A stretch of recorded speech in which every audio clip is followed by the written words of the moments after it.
اور انگلی اٹھا کر اگر اشارہ کر رہے ہیں، نظریں اٹھا کر آپ بات کر رہے ہیں، گردن اکڑ کر جیسا کہ سریہ ہوتا ہے ایسے آپ بات کر رہے ہیں، تو اس وقت ایک انگلی اس طرف جا رہی ہوتی ہے، 3 انگلیاں آپ کو کہہ رہی ہوتی ہیں جناب تو کون ہے، تو اپنی اصلیت بتانا، تیری حیثیت کیا ہے، تو جب اکیلے ہوتا ہے کون کون سے گناہ کرتا ہے، تو اپنے دوستوں کے ساتھ بیٹھ کر کس کس بات کی پلانے کرتا ہے۔ یار دیکھنا، جو رب انہ علیم بذات الصدور ہے، جو دلوں کے حوال جانتا ہے، ہم اس کی نافرمانیاں کرنے کا منصوبہ کبھی دل میں بنا رہے ہیں، کبھی دماغ میں، چلو وسوسہ ہے ٹل جائے اللہ کو شکر ہو، لیکن اگر یہی وسوسہ پختہ ہو جائے، یہی وسوسہ جناب والا مضبوط ہو جائے اور آپ اٹھیں اور کسی کو جا کر مار دیں، تو مجھے بتائیں یہ خلوت کا گناہ تھا، آپ نے اس کو اتنی مضبوط کیا جا کر کسی کو مار دیا، کیا یہ کامل مومن کی نشانی؟ نہیں۔ رب کی طرف سے آزمائش آ جائے علیحدہ بات ہے، لیکن یاد رکھ لے آپ کے لیے یہ امتحان ہے کہ آپ کے خلاف کوئی بات کرتا ہے، آپ اس کا ری ایکشن کیسا دیتے ہیں۔ حدیث پاک کا خلاصہ ہے، آپ نے بھی سنی، ہم نے بھی سنی پڑھی، فرمایا دنیا مومن کے لیے قید خانہ نہیں ہے، قید خانہ ہے، اور مسلمان کے لیے قید خانہ ہے، اور کافر کے لیے جنت ہے۔ جو مسلمان ہوتا ہے کیا وہ ایسے ہی کیا کرتا ہے، آزاد بے لگام شکر بے مہار؟ نہ نہ نہ۔ جو مسلمان ہوتا ہے، جو قید میں ہوتا ہے، وہ ایسے جیتا ہے جیسے قید میں رکھنے والا چاہتا ہے۔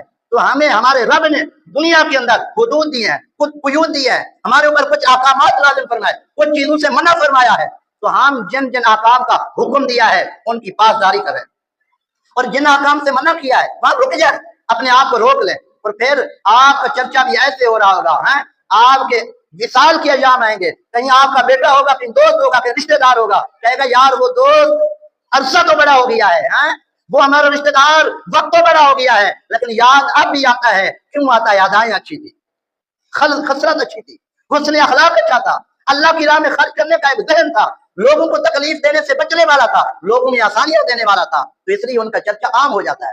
حضرت ابراہیم علیہ السلام کا ذکر خیر تقریباً آج سے شروع ہو جائے گا۔ حضرت ابراہیم علیہ السلام کا مقام مرتبہ رب تعالیٰ کی بارگاہ میں ہمارے پیارے آقا محمد مصطفیٰ صلی اللہ علیہ وآلہ وسلم کے بعد سب انبیاء سے بڑا ہے، بلند مرتبہ ہے۔ وجہ کیا ہے؟ مہمان نواز ہے۔ وجہ کیا ہے؟ رب کی بارگاہ میں آزمائشیں آتے ہیں، خندہ پیشانی سے قبول کرتے ہیں۔ وجہ کیا ہے؟ رب تعالیٰ کی بارگاہ سے جو بھی حکم آتا ہے سوچتے بعد میں لبیک پہلے کہتے ہیں۔ وہاں تو سوچنے کی بات نہیں ہے، وہاں تو یہی ہے کہ رب تعالیٰ نے حکم فرمایا، خواب آتا ہے کہ بیٹے کو قربان کریں، وہ بیٹا ربی حب لی من الصالحین فبشرناہ بغلام حلیم، وہ بیٹا جو رب کی بارگاہ میں دعائیں کر کر کے مانگا ہے، اے میرے رب صالحین میں سے مجھے بیٹا عطا کر دے، نیکوکاروں میں سے مجھے ایک بیٹا عطا کر دے۔ رب تعالیٰ نے اپنے نبی کی، اپنے خلیل کی، حضرت ابراہیم علیہ السلام کی دعا قبول کی، جب بیٹا ملتا ہے فبشرناہ بغلام حلیم، رب تعالیٰ جو ہے وہ اعلان فرما دیتا ہے، اعلان کروا دیتا ہے کہ بے شک ہم نے ایک بردبار جاننے والا علم والا فبشرناہ بغلام حلیم ایک بیٹا عطا کر دیا ہے، لڑکا عطا کر دیا ہے۔ پھر بیٹا تو مل جاتا ہے، جو آگے آزمائشوں کا سلسلہ ہوتا ہے وہ نہ ختم ہونے والا۔ حضرات محترم دیکھیں نا، حضرت ابراہیم علیہ السلام اللہ کی بارگاہ میں ہر آزمائش کے لیے تیار کھڑے ہیں۔ حضرت ابراہیم علیہ السلام پر جو آزمائشیں قرآن نے بیان کی ہیں سب سے زیادہ ان پر آزمائشیں ہیں، وہ علیحدہ بات ہے۔ ہمارے پیارے نبی صلی اللہ علیہ وآلہ وسلم کو تمام انبیاء سے زیادہ آزمائشیں دی گئی، تکلیف دی گئی، ستایا گیا، حتیٰ کہ آپ علیہ السلام کو اور انبیاء کی طرح ہجرت بھی کرنی پڑی رب کے حکم سے۔ تو حضور علیہ السلام نے کبھی بھی اپنی زبان پہ یہ شکوہ نہ لے آئے کہ یا رب میں تو تیرا نبی ہوں، میں تو تیرا بندہ ہوں، بندہ خاص ہوں، میں تو ساری رات عبادت کرتا ہوں، تو مجھے بھی آزمائے گا۔ نہیں، بلکہ ان پر جب کبھی کوئی وقت آتا اور اللہ کی رضا اس میں شامل حال ہوتی تو پھر یہاں تک بھی کہہ دیتے، فرما دیتے کہ جب کفار مکہ حضور علیہ السلام کی چچا کے پاس جناب ابو طالب کے پاس ہے، کہا کہ اپنے بھتیجے کو سمجھائیے، وہ نئے دین کو لے کر آئے ہیں، ان کو سمجھائے، ہمارے معبودوں کو چھوڑ کر وہ اپنے رب کے ایک ہونے کا اعلان کر رہے ہیں۔ جناب ابو طالب نے جب نبی کو آ کر عرض کی، نبی پاک علیہ السلام کو، تو حضور علیہ السلام نے ارشاد فرمایا وہ کیا چاہتے ہیں؟ عرض کی حضور وہ چاہتے ہیں کہ میں آپ کو چھوڑ دوں، میں آپ کو علیحدہ کر دوں۔ فرمایا آئے چچا اگر آپ مجھے چھوڑ دیں، علیحدہ کر لیں اور میں اکیلے ہو جاؤں، تنے تنہا ہو جاؤں، پھر بھی یہ میری مخالفت کے لیے آئے، میں اپنی دعوت سے، اپنی تبلیغ سے پیچھے نہیں ہٹوں گا۔ بات یہاں ختم نہ ہوئی، بلکہ حضور علیہ السلام نے تاریخی جملے ارشاد فرمایا اگر یہ اپنے باطل معبودوں کو چھوڑنے پر راضی نہیں ہوں گے اور یہ مجھے کہیں گے کہ میں اپنے رب کی عبادت کو چھوڑ دوں، اس کی تبلیغ کو چھوڑ دوں، اس کی دعوت عام کرنے کو چھوڑ دوں، پھر اے میرے چچا آپ سن لو، یہ کفار مکہ مشرکین مکہ ایک ہاتھ میں بفرض محال سورج لا کر رکھ دیں، دوسرے ہاتھ میں چاند لا کر رکھ دیں، پھر بھی میں اپنے رب کی وحدانیت اور اپنی رسالت کی جو تبلیغ ہے اور عقیدہ آخرت ہے اس کی میں تبلیغ نہیں چھوڑوں گا، میں اپنا کام کرتا ہی چلا جاؤں گا۔ یارو یہ آزمائش نہیں تو اور کیا ہے؟ ہمارے اوپر چھوٹی سی تکلیف آ جائے، کبھی بیماری آ جائے، کبھی گرمی بڑھ جائے، کبھی سردی بڑھ جائے، ہم بے حوصلہ ہو جاتے ہیں، پست ہو جاتے ہیں، ہمت ہار بیٹھتے ہیں۔ یارو ہم تو انبیاء کرام کے ماننے والے ہیں۔ حضرت نوح علیہ السلام پر کم لوگوں نے ایمان لایا، کیا انہوں نے نیکی کی دعوت چھوڑ دی تھی؟ آج جو والدین یہ پریشانی کا رونا روتے ہیں، قاضی صاحب ہماری اولاد کہنا نہیں مانتی، تو مجھے بتائیں وہ اللہ کے نبی ہیں، نوح نجی اللہ ہے، اللہ کی بارگاہ میں برگزیدہ ہے، جنہیں آدم ثانی کہا جاتا ہے، ان کی دعوت پہ چند ایک لوگوں نے جناب والا اسلام قبول کیا، تو کیا انہوں نے اپنی دعوت چھوڑ دی؟ نہیں۔ کیا انہوں نے جب تکلیف دی، جب کشتی ان کی نجات کے لیے بنائی گئی اسی میں آ کر انہوں نے معاذ اللہ پخانا شروع کر دیا، تو کیا انہوں نے اس تبلیغ کو چھوڑ دیا، نیکی کی دعوت چھوڑ دی؟ نہیں، چلتا رہا سلسلہ۔ اور اللہ تعالیٰ نے ان کا ذکر قرآن میں رہتی دنیا تک جاری کر دیا، کیوں؟ کار بند رہے، استقلال کے ساتھ، صبر کے ساتھ۔ حضرت ایوب علیہ السلام جب بیماری نے آ لیا اور آپ کی اولاد بھی جاتی رہی اور پریشانیاں در پریشانیاں، تو کیا انہوں نے رب کو چھوڑ دیا؟ نہیں۔ حضرت ابراہیم علیہ السلام جب ان پر پریشانی آتی ہے کیا رب کو چھوڑ دیا؟ وَإِذَا مَرِضْتُ فَهُوَ يَشْفِينِ، پر جب میں بیمار ہوتا ہوں میرا رب مجھے شفا دیتا ہے۔ تو مجھے بتائیں ان پر آزمائشیں آئیں، یہ رب کے قریب ہو جائیں، اور ہم پر آزمائشیں ہیں ہم رب سے دور ہو جائیں، ہم پر تکلیف ہے ہم رب کی بارگاہ میں سجدہ ریز ہونے سے دور ہو جائیں۔ اور پھر یہ ایک بات اور نقطے کی کہ بعض لوگ آزمائشوں کو نام دیتے ہیں اس بات کا کہ جناب آزمائش آ گئی تو ہم رب کی بارگاہ میں نہیں جھکیں گے، اس نے کون سا انعام دیا؟ یہ کفر ہے۔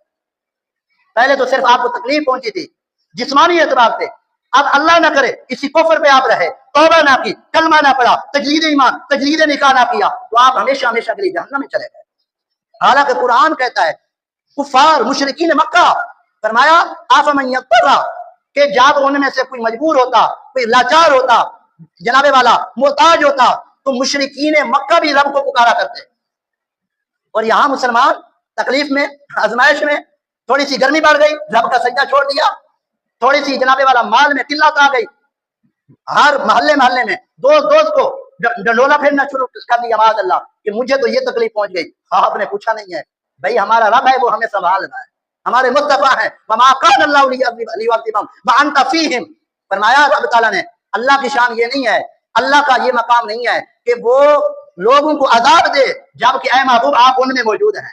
صدقہ نبی کا ہے کہ آج ہم پر عذاب نہیں آ رہے، ورنہ ہماری زبانوں پہ جو ہمارے الفاظ ہیں وہ ہمارے مسلمان ہونے کا ثبوت نہیں دیتے۔ تو لہذا قربانی آ رہی ہے، وَلَنَبْلُوَنَّكُمْ بِشَيْءٍ مِّنَ الْخَوْفِ وَالْجُوعِ وَنَقْصٍ مِّنَ الْأَمْوَالِ، مالوں کی کمی سے رب آزماتا ہے۔ تو کیا 20,000 25,000 50,000 رب کی بارگاہ میں خرچ ہوگا تو مال کم ہوگا یا نہیں؟ بظاہر تو کم ہوگا بھائی، بظاہر کم ہوگا۔ تو جو رب اس کی برکتیں عطا فرمائے گا تو پھر تم گننا بھی چاہو نہ گن سکو۔ وَنَقْصٍ مِّنَ الْأَمْوَالِ، مالوں کی کمی ہوگی، معیشت ایسے ایسے ہوگی اور حالات ایسے ایسے ہوں گے، کشتی ہماری ڈولے گی، کبھی رشتہ داروں کی وجہ سے، کبھی محلے داروں کی وجہ سے، کبھی مہنگائی کی وجہ سے، کبھی اولاد کی وجہ سے، اور کبھی بیوی کی وجہ سے، اور کبھی کبھی والدین کی وجہ سے، اور کبھی کبھی اولاد کی وجہ سے۔ یہ سارا ماحول چلے گا تو رب کی بارگاہ میں مقبول کون ہوگا؟ فرمایا جو اس موقع پر صبر کرے، اللہ کی رحمت پہ امید رکھے، رب تعالیٰ ان کے لیے ارشاد فرماتا ہے اولئک علیہم صلوات من ربہم ورحمہ واولئک هم المہتدون، یہی لوگ ہیں ان پر رب کی درودیں ہیں، رب کی صلواتیں ہیں، رب کی دعائیں انہی پر ہیں۔ تو کیا خیال ہے؟ واولئک هم المہتدون، یہی ہدایت والے ہیں، یہی اپنے راستے کو پہنچ چکے ہیں۔ تو کیا خیال ہے پھر ہم رب کی طرف سے آزمائش ہے یا بالواسطہ ہمیں کوئی تکلیف دے رشتہ دار، کوئی محلے دار، کوئی پڑوسی، کوئی دوست کے روپ میں دشمن، ہاں ہم ادھر ادھر تو بڑا دیکھتے ہیں، کبھی کبھی آستین کے سانپ بھی ہوتے ہیں، ہم ادھر ادھر تو دیکھتے ہیں یہودیوں نے فلسطین میں یہ کیا، ہندوستان نے پاکستان کے ساتھ یہ کیا، کبھی کبھی اس آستین کے سانپ بھی ہوتے ہیں۔ میں بدگمان نہیں کر رہا، لباس خضری میں ہزاروں رہزن پھرتے ہیں، اگر جینے کی خواہش ہے تو کچھ پہچان پیدا کر، ہاں جی ہمارے ساتھ ہوں گے، پوچھیں گے کیا ہوا، ہم بتائیں گے، باہر جا کر اسی کا مذاق اڑائیں گے۔ تو یہ بھی رب کی طرف سے آزمائش ہے۔ ہم قربانی کرنے جا رہے ہیں، وہ جانور پوچھیں گے، ہم بتائیں گے، اس وقت کہیں گے سبحان اللہ اتنی تگڑا جانور، باہر جا کر کہیں گے وہ ریاکار ہے، دیکھا تھا جانور گلی میں باندھا تھا۔ شادی کے معاملات ہوں گے، خوشی کے معاملات ہوں گے، غمی کے معاملات ہوں گے. جو دشمن ہوگا وہ دوست بن کر آئے گا، اور جو دوست ہوگا وہ آپ کی خوشیوں میں آپ کے چہرے سے آپ کو پہچان لے گا کہ آپ خوش ہیں، اور آپ کی آواز سے، انداز سے پہچان لے گا آپ غمگین ہیں. وہ آپ کو غمگین دے کر آپ کا بازو تھامے گا، پریشانی سے نکال کر سیدھا کھڑا کرے گا. ہم تو کیا کرتے ہیں، آزمائشیں تو ہیں، اسی لیے تو ٹاپک اٹھایا ہوا ہے، تکلیفیں تو ہیں، اس لیے تو بات ہو رہی ہے، لیکن ہم کیا کرتے ہیں، گرتی ہوئی دیوار کو ایک اور دھکا دو. کوئی پریشان ہے، کوئی لاچار ہے، تمہاری باری آئی، پنچایتیں بیٹھ رہی ہیں، تمہاری باری آئی، تم سارے رشتہ داروں کو بلا رہے ہو. جب ہم پریشان تھے، جب ہمیں آزمائش تھی، جب ہماری عزت لوٹی جا رہی تھی، جب ہماری جان لوٹی جا رہی تھی، تم کہاں تھے؟ اب تو ثالث آ رہے ہیں، اب تو تمہارے اپنے بھی آ رہے ہیں، پرائے بھی آ رہے ہیں، اور اس وقت کہاں تھے؟ میں یہاں یہ جو بات کر رہا ہوں یہ حقیقتاً رشتہ داروں کے بارے میں کر رہا ہوں، حقیقتاً دوستوں کے بارے میں کر رہا ہوں، حقیقتاً یاروں کے بارے میں کر رہا ہوں. لیکن اگر اس کو کھلے لفظوں میں دیکھیں، جب ہندوستان پاکستان پہ رات کے 2 بجے اٹیک کر رہا ہے، ساری مخلوق، سارے ممالک سوئے ہوئے تھے، جب پاکستان نے دوبارہ حملہ کیا، اپنا دفاع کیا، تو ٹرمپ جیسا ملعون شخص بھی ثالث بنا بیٹھا تھا. اور ہم اتنے بے حس ہیں، ایک یہودی کو، ایک عیسائی کو، ایک جناب والا بے دین ملحد آدمی کو اپنا ثالث بنا کر، اپنا خیر خواہ سمجھ کر، اس کو ہم نے 2 ملکوں کے درمیان ثالث بنا دیا، پنچایتی بنا دیا. شاید ہو سکتا ہے بات کڑوی ہو، شاید ہو سکتا ہے یہ بات قبول نہ ہو، لیکن یاد رکھ لیں جو باتیں قبول نہیں ہوتی جب وہ سمجھ آتی ہیں اس وقت وہ افسوس بن چکی ہوتی ہے. تو اس لیے ہم ثالث کس کو بنائیں؟ قرآن اور نبی کا فرمان جس کو ثالث مانے اسی کو ثالث بنائیں. ہم اپنی مشکلوں میں ہوں تو ثالث بنایا جاتا ہے، جب کوئی اور مشکل میں ہو تو اس وقت ثالث کیوں نہیں بنایا جاتا؟ فلسطین مشکل میں ہے، ٹرمپ کہاں گیا ہے ملعون؟ ہمارا کشمیر مشکل میں ہے، کہاں گیا ہے ملعون؟ چند دن پہلے بلوچستان میں حملہ ہوا، یہ کیا بچوں کے اوپر جو ظلم ہوا ہے، اب ٹرمپ سویا ہوا ہے؟ تو پھر کہتے ہیں مولوی صاحب آپ تو بڑی غیرت کی باتیں کرتے ہیں لیکن آپ نکلتے نہیں ہو. بھائی بے حس حکمرانوں کے سامنے کیا نکلے؟ ہم روئیں تو کس کے سامنے روئیں؟ ہمارے جو رہنما تھے قافلہ لٹتا رہا وہ دیکھتے رہے. ہمیں اب ان محتاطوں سے شکوہ نہیں ہے، ہمیں ہے تو رہنماؤں سے ہے، لیکن ان سے شکوہ کریں تو ہماری سننے کا کون؟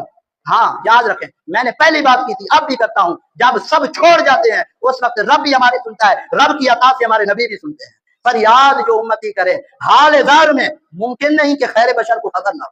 آپ اپنی بات رب کی بارگاہ میں رکھیں تو صحیح، آپ اپنا جناب والا مدعا اپنے دل کی بات رب کی بارگاہ میں بیان تو کریں، کبھی سجدے میں، کبھی قیام میں، کبھی رکوع میں، کبھی قرآن پڑھتے ہوئے، کبھی قرآن کا ترجمہ تفسیر پڑھتے ہوئے، کبھی نفل پڑھتے ہوئے، کبھی دعا کرتے ہوئے، کبھی جناب والا فریاد کرتے ہوئے، کبھی یہ بات کریں تو صحیح.